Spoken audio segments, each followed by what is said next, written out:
As I reach inside and dare to be great, I dance, I yell, and I celebrate. Hello, and welcome back to another amazing, fantastic, incredible episode of Breakthroughs Before Breakfast. My name is Andrew the Great, and this week we're going to be discussing the one thing that separates the busy people from the productive people. The people that produce results versus the people that have a very nice, orderly desk and office area. Ernest Hemingway once said, "Never mistake motion for action." Now he was really onto something here, as we see people all the time today spend their time doing menial everyday tasks, such as organizing the office and making sure that everything on their desk is in their perfect alignment and order. These are all great examples of motion, but not necessarily action.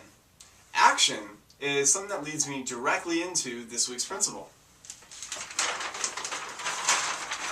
Income-generating activities. Now, income-generating activities are not necessarily about how you value your money so much as it is about how you value your time. If somebody was to walk up to you right now, think about this, and ask you, what is your time worth on an hourly basis? How would you respond? For most people, this hourly wage, so to speak, is given by their employer, the person who writes their check. However, if you offer a specialized service, such as fitness training or public speaking, well, you get to set your own price. Brian Tracy says, figure out what your time is worth on an hourly basis, and then don't partake in any tasks that are worth less than that, because it's not the best use of your time. For example, landscaping your house, $15 an hour. Speaking on stage in front of hundreds of people with potentially thousands of dollars of clientele in the audience. During that same hour, it's kind of hard to figure out where your time should be getting spent. Now, let's say that you value your time at $500 an hour, and a new movie recently came out and you decide to go see the movie. Great. There's nothing wrong with going to see movies. We all need leisure time to balance out our busy lives.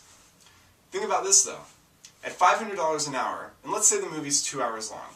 At $500 an hour, that movie just cost you $1,013 to go and see. I really hope that it was a great movie. Now, let's take this idea and apply it to a business setting. Let's say that you have the perfect idea in your head for a new logo design for your company. So you've got two options here. You can either spend hundreds of dollars, go buy Adobe Photoshop, spend weeks, perhaps even months, figuring it out and learning how to use it properly, but not necessarily professionally, and then eventually get down to working on the actual logo itself if you haven't quit by then.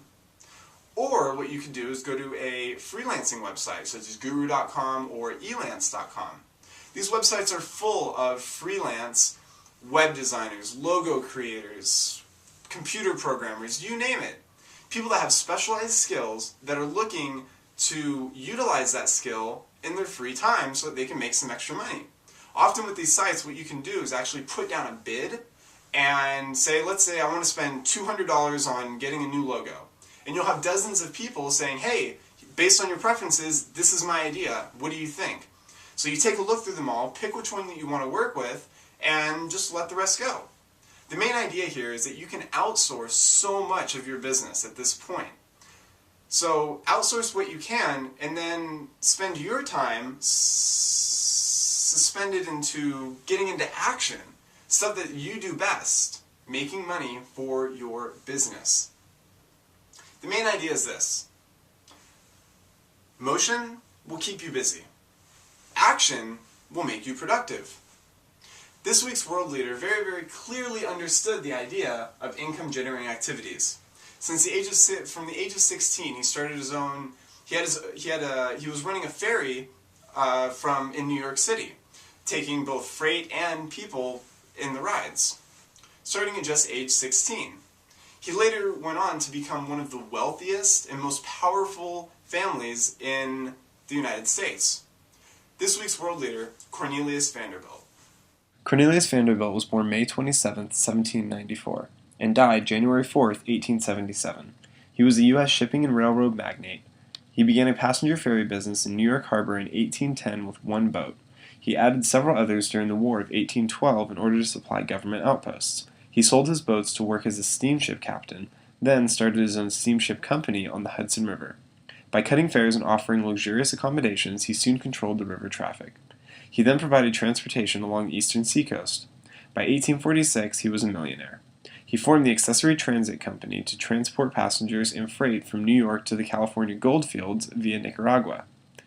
He again undercut his competitors, and they bought him out at a high price in 1858. Turning to railroads, he acquired controlling stock in the New York and Harlem Railroad. After losing a battle for control of the Erie Railroad in 1868, he bought and consolidated the Hudson River and New York Central Railroads in 1869. After buying the Lakeshore and Michigan's Southern Railroad in 1873, he provided the first rail service between New York and Chicago. At his death, he had a fortune of more than $100 million, the largest sum accumulated in U.S. history to that date.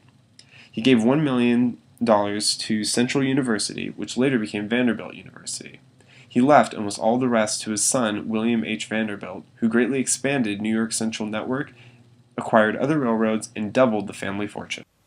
Hi, and thanks for watching. So I've got a little two-part challenge for you this week.